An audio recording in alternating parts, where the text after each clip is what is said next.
We're talking about All in the Family, and actually it's segue into Archie Bunker's place. Mr. Schiller, what are the similarities between Duffy Tavern's Archie and Archie Bunker? Were there any?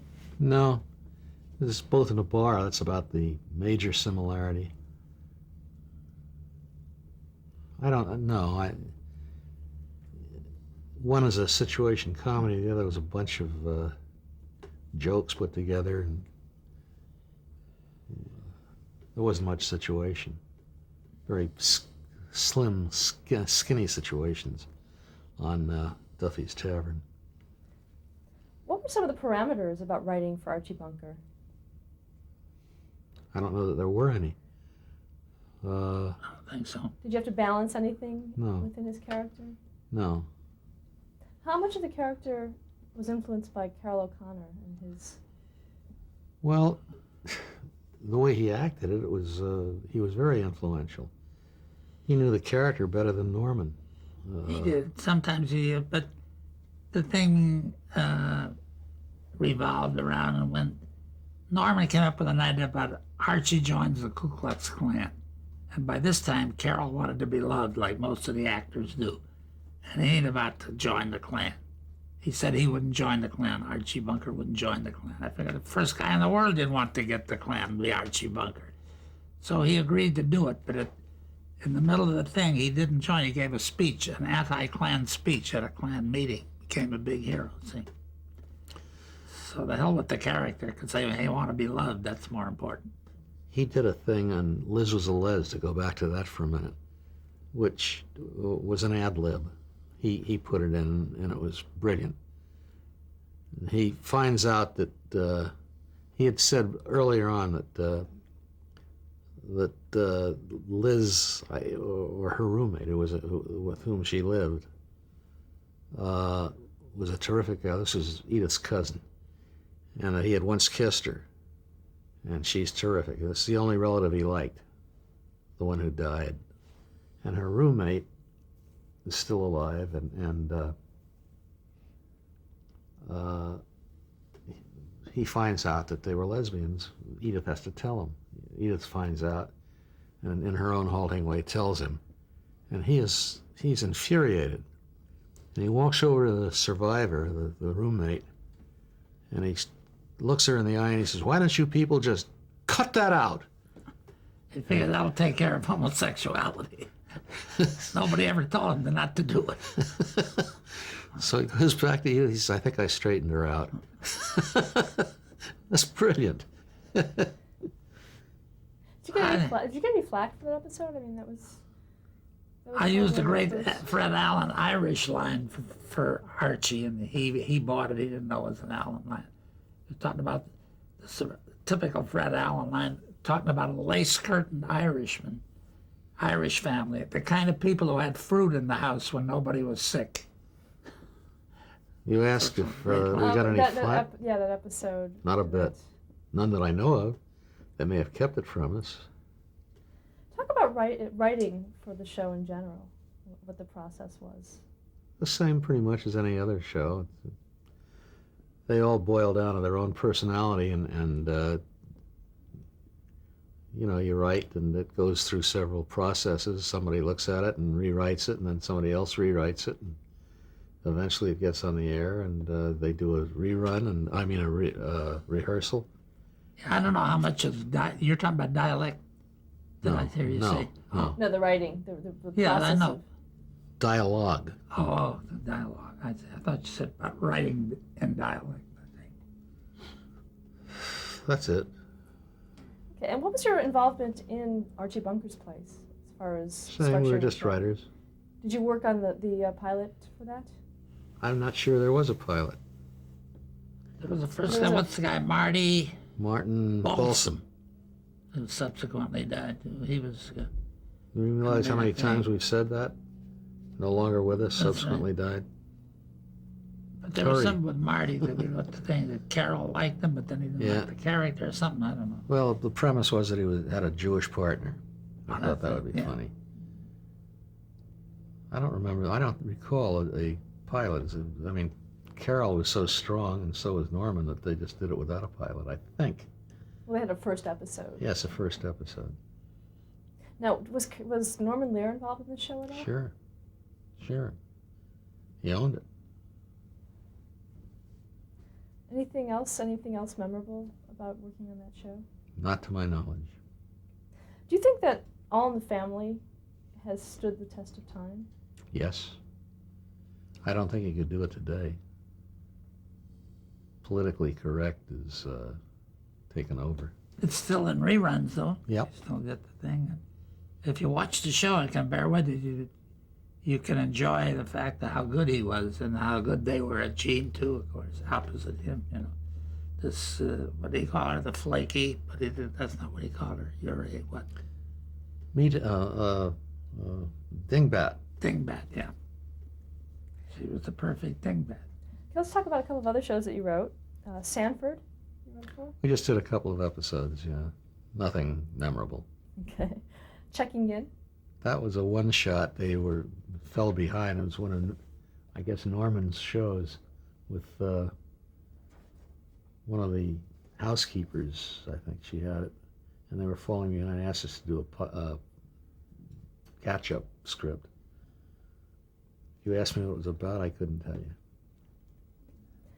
In 1979, your play So Long Stanley was produced. Yes. Can you give us a little bit of the history of that?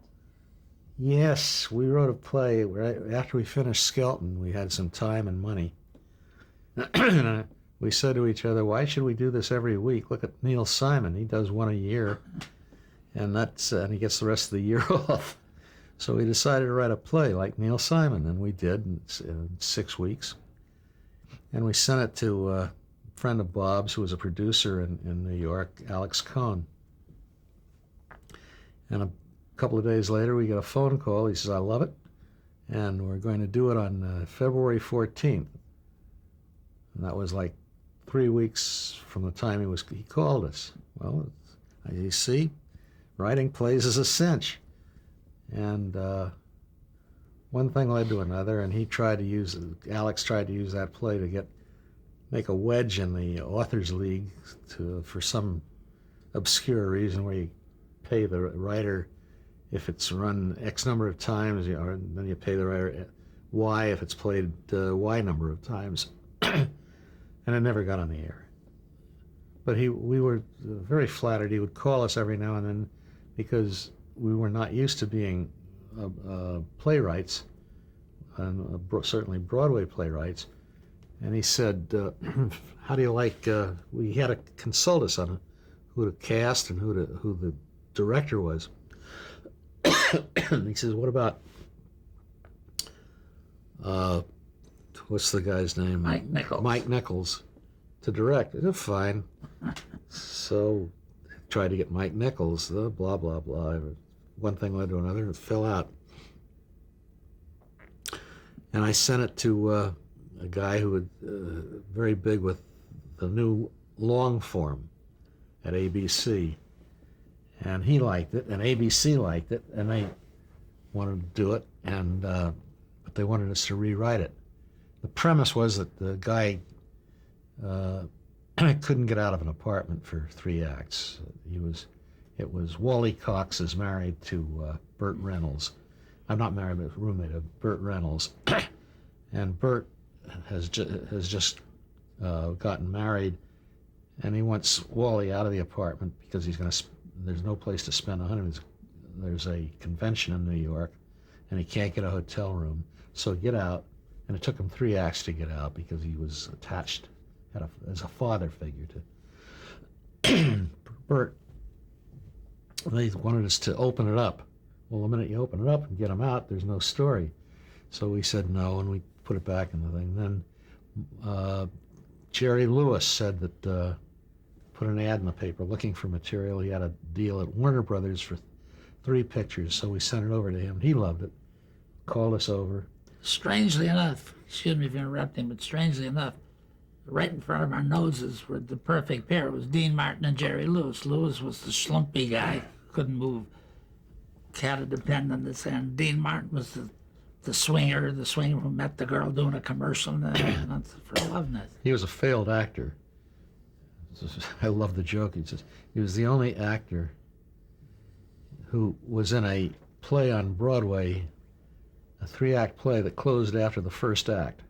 And in the review, Brooks Atkinson said he was every bit as good as the play. And he carried that around with him thinking it was a compliment. At any rate, one thing led to another. We kept sending it around, and we see a blind ad in the Variety. 2 male comedians, comic actors, seeking property. We sent it to this blind place in the Midwest, and it turned out to be Jerry Mathers and Tony Dow. And they liked it, and they took it and they did it in dinner theaters all over the country for about a year. So it was produced, and it was on the Can I boards. interrupt? I have to go to the bathroom. What are we taking? Okay, that same year, 1979, you wrote a pilot called But Mother. Yeah, Dina Dietrich, was that her name? Dina Dina Dietrich. Dietrich, who was Mother Nature. She reminded us of B. Arthur. She reminded us Yeah. of Maud. That's right. We did a pilot for her, which didn't sell. And who was in it? Who's the guy from MASH? Hawkeye. Alan Alda? Robert Alda, Alan's father, had a bit in this play, in the pilot. He was in the original Guys and Dolls, That's right. Robert Alda. Let's talk about some other shows that you worked on and pilots. You did a pilot for Gary Berghoff. Called Walter. That's right. Walter, something Walter. It's Just- called Walter, but it was spelled like MASH with the asterisk. Oh, was it? Yeah. He was looking for a show that was after MASH went off the air. And we have Everett Greenbaum worked with us. Everett had done some shows. No longer with us. Yes, we did that show, and The director's no longer with us either. I don't remember who it was. A young guy, kind of nice looking guy, was an actor and then turned director. Oh, Bill Bixby. Bixby. That's right. You got all the answers. That was not a bad pilot. Didn't sell. Oh, that girl was in it. She's still Oh, around. yeah, Victoria Jackson. Yeah. She was wonderful. She stood on her head and sang and recited. Who recommended her? Someone did. I saw her on the Yeah, Johnny someone- Carson show, or one of those shows. Oh. And she was wonderful. She later went on Saturday Night Live, Yeah, and was exactly. quite a hit. She's a good friend. Another show was Living in Paradise. Ah, I'm so sorry that didn't sell. Oh, yeah. The story of that is we saw a play called The Gin Game, which I just fell in love with. And I think Bob liked it a lot, too. I don't know if he liked it as well as I did, but almost. We couldn't get the rights to it. So what did we do? We kind of stole the idea, basically. But we did people in not a rest home. Instead of a rest home, we put them in one of these villages out near the sea. I forget what you call them. And Trailer park a trailer park thing. named and Paradise. There's Paradise Park, and because there is Paradise Cove out here. And then we had a big room, a card room and stuff. We always had a gin game going in the game with Eddie Albert. Albert and What a team. Eddie Albert. George Ann Johnson. George N. Johnson. They were adorable, and it was very funny, and it was, I think, the best pilot we did, but it didn't sell. It almost sold, and, I remember, that's when Norman... Norman thought Eddie was too funny. I mean, No, but that was hard. neither here nor there. What happened is that Norman left the business for a few minutes, and Alan, what? The guy that replaced him. I know, the Englishman. No. The guy who runs Searchlight, not Searchlight, Castle Rock. Oh, yeah. The little guy? No, the good-looking guy was always. Oh, okay. The guy who went to Harvard, That's right. in the business school. What the hell he was doing? That's right. But he decided that what happened is it's Alan Horn. Alan Horn. He was now the head of the studio, and CBS said that they would like to buy the pilot, but they would only give us like a 3 or 4 or 5 picture deal. And he says, no, we can't fractionalize or something like that. Weiskopf and Schiller for that few thing give us 13 or nothing, so we got nothing. Yeah, he blew the whole thing. Another one you worked on was Side by Side. Oh yeah, we went over to we were sent over to 20th Century Fox. Durning. Charles Durning. And the guy that nobody liked, so we didn't like him. He played the part of Cohn, what's his name's attorney? McCarthy's attorney, Senator McCarthy. Linda Lavin's husband. Yeah. Who played it? What? Ron Liebman, you got it. Liebman. Not Liebman, is it? Yeah, it was Liebman. Terrible guy. It's going on the air. Everybody's going to hear you say this. At the museum. Lovely guy. It's better. You got enough enemies. I want to go back a little bit. I just want to I don't touch have to on. worry about enemies anymore. That was a long time ago. I want to touch on something you did in '68. The Good Guys. That was with Bob Denver and Herb Edelman and Joyce Van Patten. And it was created over Leonard Stern's outfit. That's right. And we told Leonard, he asked us to come on as writers, and we said we'd do it if he made us producers too, so he did. And that was the first producing we did. He was very nice about that, and we appreciate that. What was the premise of that show? I don't know, they ran a cafe or something. Cafe, that was later moved to Paradise Cove. It was out on the beach. Oh, It yeah. wasn't originally. It wasn't much of a premise. It was, Herb Edelman, we thought of Gleason and Carney. We put Herb Edelman with Bob Denver. That was like a Gleason and Carney, we thought. But didn't realize how good they are until you try to duplicate them. You know, some of those things are still on. They got a new thing coming. They're on like once a week, The Honeymooners. yes, I've seen it. Jesus Christ, they're funny. Another show that you did in the '80s was He's the Mayor. There was a young man by the name of Sandy Veith who was started out as Norman Lear's chauffeur and became our gopher, which was a normal progress from chauffeur to gopher. And then he became a writer. And eventually he got a job out at, and he's a child of the Holocaust. And he thought of us as his, what do you call them? Surrogate fathers. And we treat him like that. And whatever he wrote, he would show one or the two, both of us, what he wrote. We'd critique it. And he was writing, he had a deal at Universal. And It's called He's the Mayor. He's the Mayor at Universal. And after that went off, that was a black mayor. And after that went off, they gave him a deal there, a development deal. And one of the things that he developed, I thought was very good. And I'm watching television one night, and along comes this new show called Northern Exposure, and it was the same premise.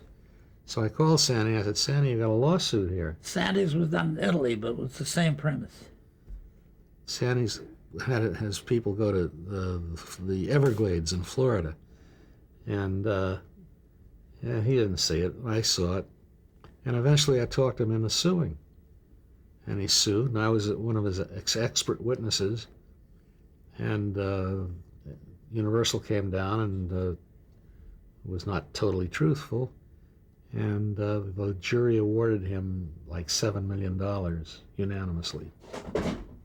And they kept appealing and losing the appeals, and the interest accumulated while they're appealing. He got about something like $12 million, Sandy got. 12 million. Good for a gopher. Another show was Mama's Boy. Remember that? Oh dear, that was with Nancy Walker. You're bringing up memories here. Yeah. And the guy from White's. Yeah. What's his first name? Bruce White. Bruce White's. Yeah. Kind of a little That's a muscular guy. Yeah, Bruce White's. He was on the cop show. Hill Street's Blues. NYPD Blues or No, Hill Street Blues. Hill Street Blues. That's right. It wasn't a very good show, and it blissfully went off the air. The Boys? The Boys was a great premise about a bunch of guys, That's not our premise. We just worked on it. about a bunch of guys who met every Friday night at a place like the Friars Club to play poker, and never got around to playing poker because there were other problems that they'd talk about. It was very nice. Lionel Stanner was on it. You remember anybody else who was on it? Yeah. At any rate, Norm Crosby. Norm Crosby was on it. Others, and it was a good cast and a funny show. Went off. Was not ours. In 1988, you were honored with the Writers Guild of America's Patty Chayefsky Laurel Award for Television Achievement. That's right. What did that award mean to you? Well, it's prestigious, and I'm very proud of it. And it's on the mantle. That's always pointing to the mantle. I know. But I liked our speech of acceptance. I said, people have asked us how for 40 years we have been able to stay together. And I said, it's very simple. The answer is simple. In all of those 40 years, we have never, ever, never once agreed on anything. And he said, Yes, we have. Okay.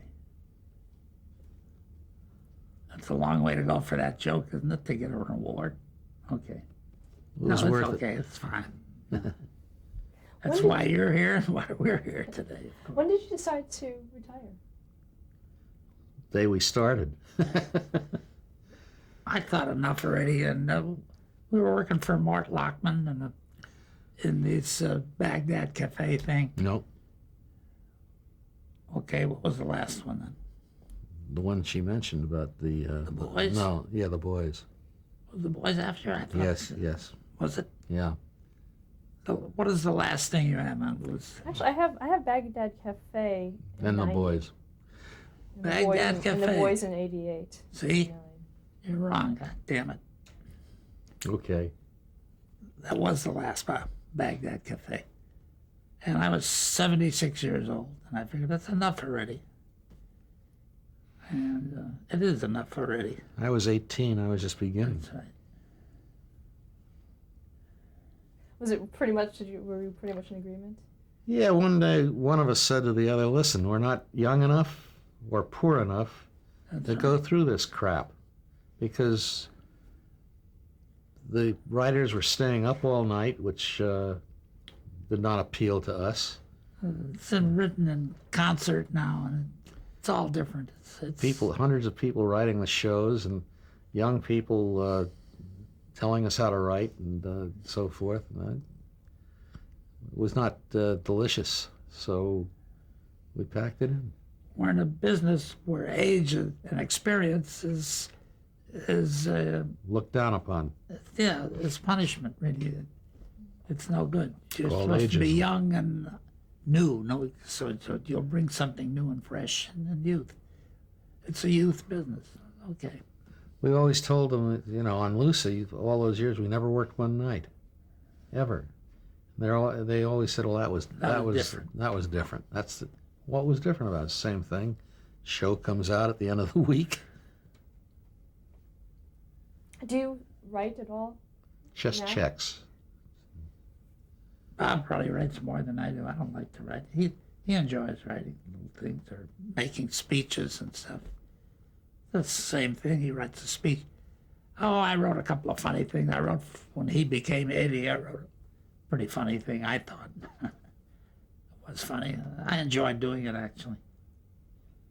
It was about how advantageous it is to become old, which is all the money you make by being old. For example, that he stopped smoking. Say he used to smoke cigars and a pipe, saved a fortune there. You can't eat red meat, so you don't have to pay for steaks and so and so. You get in movies cheaper. Not only you get in, your hearing is bad, so you don't know what they're saying over there. It's terrible. You think the movie is great. It's a clinker. So that's wonderful. So, and it all culminated in when the president was having an affair with Monica Lewinsky. And it says another thing, no legal expenses, because when you're 80, there's no sexual harassment. When he was young enough for sexual harassment, the only thing people went down on in those days was the Titanic. So, and then had a nice ending for it. It's all the what's the Alzheimer's syndrome, because he'll come home in a minute, it'll all be over. He's had a wonderful time, met a lot of his dear friends, and when he gets home, he won't have the slightest inclination to know how much this party is costing him. Did you say all that? Yeah, You should have listened. it's pretty good. I'd like to I ask got you a lot guys a of couple good of laughs. summing up questions. First of all, we didn't talk about this during the interview, but did you have any involvement in the blacklist in the 50s and 60s? Did you know of it? Oh, sure. Did you know people who were affected by it? Of course. Well, we did. I never had any firsthand. I was on the edge through friends, relations. The other person in that picture with me and Fred Allen, Nat Hiken, Nat had nothing to do with it, but his wife was very active, and as a result, they cajoled him to help save her. Save her from what, I don't know, but to sign a big contract. He was offered CBS and NBC wanted him to develop shows. Nat was a big talent. And for some reason, CBS didn't want any strings attached, just signed. NBC wanted him to take an anti-communist letter out. Didn't mention his wife, but just to say that. And for some reason, with more money or whatever, he chose NBC, and he wrote a letter saying, I abhor communism, and blah, blah, blah, blah, blah. And they double-crossed him. They never gave him the job. Also, just to put a period on it, at one point we lent our name to a blacklisted writer That's true, yeah. on a single script so that he could get some money. And that was a pain in the neck because at the end of the year you got to figure out how much of the tax was. We did it, and he was a friend of ours. Would You you know, willing to say who it was? I'd rather not. Woody Just Allen. died. Woody Allen did a picture from a true case. It was not this writer. It's a different case. There was a writer who wrote a thing that was blacklisted, and it needed some work. And some guy said, "Jesus, this is going to be a good picture." He says, "I know a guy who can fix it, but he's blacklisted." He had given him a name under a phony name that someone knew. So the guy redid his own script, and he got paid twice. Did either of you have to sign a loyalty oath? No. A loyalty oath? Did you ever sign a loyalty oath for any of the networks? No, that you no were one on? asked us to No. sign a loyalty oath. Okay, let's stop here to change the tape.